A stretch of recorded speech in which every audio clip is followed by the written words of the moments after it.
Yeah. So I wanted to pivot over here and Brandon God, Ingram's the best player on the I know. I was literally about to bring that up. So I will say Brandon Ingram still is the vocal leader.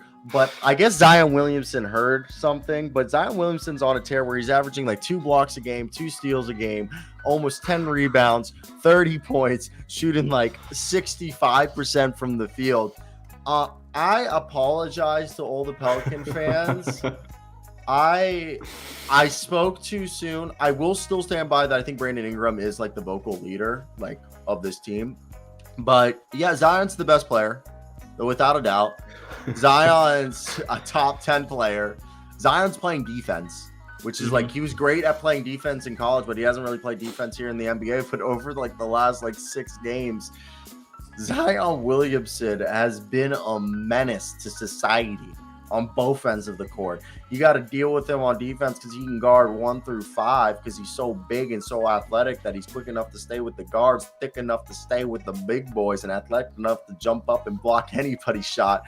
And then he just goes in and physically imposes his will on offense. And he's also passing the ball incredibly. That's something that people forget was like one of his hype skills was like, oh, this guy's got like mini LeBron-esque like passing ability for his size.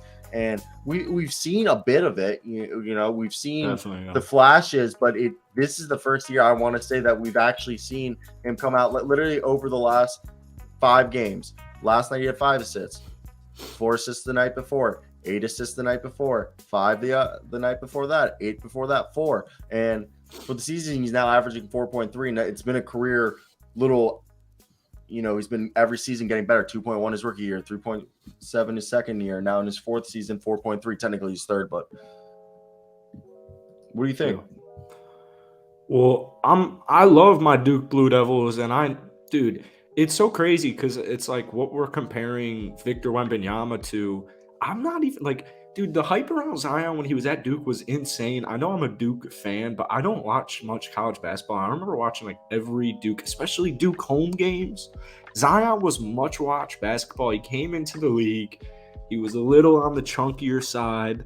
He had that great sophomore campaign, and it's great. My favorite thing about Zion is like, I know what he's capable of. He put up 27, 7, and 4 2 years ago before he got injured, and like I know what he's capable of. I know he's a superstar, and it just comes down to health. And you can see it in this picture here. Like, I get it. You're a big boy. You got to eat a lot of food, man. But health is wealth. Like, just because you're a big boy doesn't mean you can be eating all that. Like, you know, I'm not saying he was eating crap, but like he was not. Even when you're injured, like you still got to eat properly. And that's going to be so critical to Zion Williamson, is just maintaining his health. Because if he does, he's going to be like he is right now. He's only going to keep getting better. He's just a phenomenal athlete. And if he can stay at this health, man, it's just awesome to see. Like, he's jacked. He's ginormous in a good way. And he's fat. So the team right now is the 6th best offense, and I believe they have the 3rd best defense currently in the NBA. And that's like with 5 straight.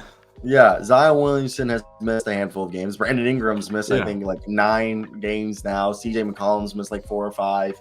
And even, Herb's missed 6 or 7 now or some shit like that. Like, this team is still dominating teams on the offensive end.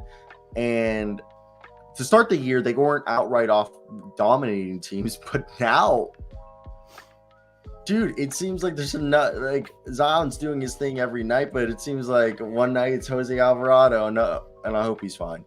Another night it's Trey Murphy. Okay, another night you got like Willie Hernan-Gomez and a few other guys hopping off the bench. And this is a team that forces turnovers.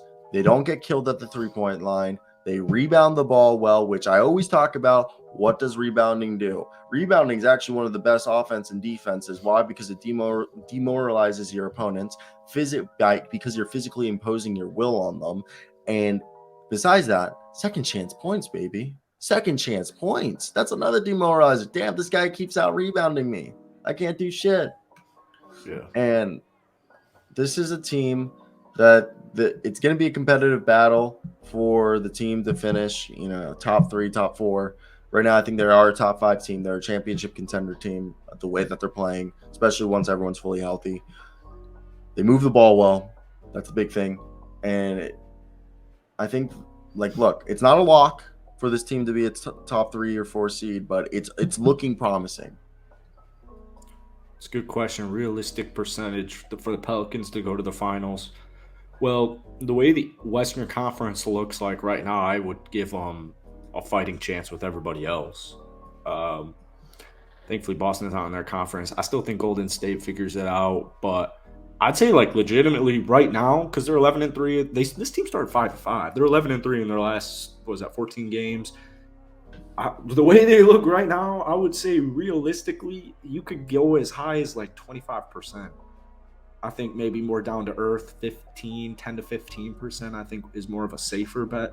But the way they look right now, I think you could argue 25 because of the way the West looks. Like it's very middle of the pack. No one has separated themselves necessarily. Phoenix looks really good. Denver looks good too, but I think right now, probably the second best team in the West. Right now, their odds to win the NBA Finals are plus 2,800. I don't. What's that in layman's terms? If I can pull up the NBA Finals odds, plus 2,800 seems like you're gonna make some money if you throw a bet on that. All right, so right now, the Boston Celtics are from first place with plus 340. I'll just pull it up right here to close this segment out. And if you look at it right here, okay, so boom, and and I don't know if this is updated. I think this is from the beginning of the season. Okay. Because the Heat. Yeah, that's what I'm saying. This must be from the beginning of the season, but Boston's plus 340, Bucks are plus 480, Suns are plus 700, Warriors plus 750, Clippers 950, Nuggets plus 1,400. Crazy that the Lakers aren't even in there. Plus 6,000. I would say, like right now, the way I look at the Western Conference is you have Phoenix probably as the favorite, but then I think equal playing field are the Pelicans, the Mavericks, the Nuggets, the Clippers, Golden State, because I'm biased with it. I still think they're really good. Like, to me, Phoenix is really the only team that's like, they're kind of like the Boston of the West, but still, I think, my thoughts on Phoenix. I think Phoenix is very beatable. So I'd say 10 to 15% is very fair for New Orleans making the finals right now. And keep in mind, there's 30 teams in the NBA, so it's very good. It all just comes down to how the West shapes up and like what teams start to fall off. I think again, we've said this before, January is when we're starting to get a clear picture of what. Yeah, post-Christmas, and we'll know a little bit more about which guys are going to be out. Boston, exactly. Yeah, and that's the other thing is that you gotta, once January comes around, you find out what players are actually on the move, who's going to get bought out, who's starting to tank, who got hurt. Because for some reason, always December to January, major injuries always happen. You never want to see it, but that's a typical trend.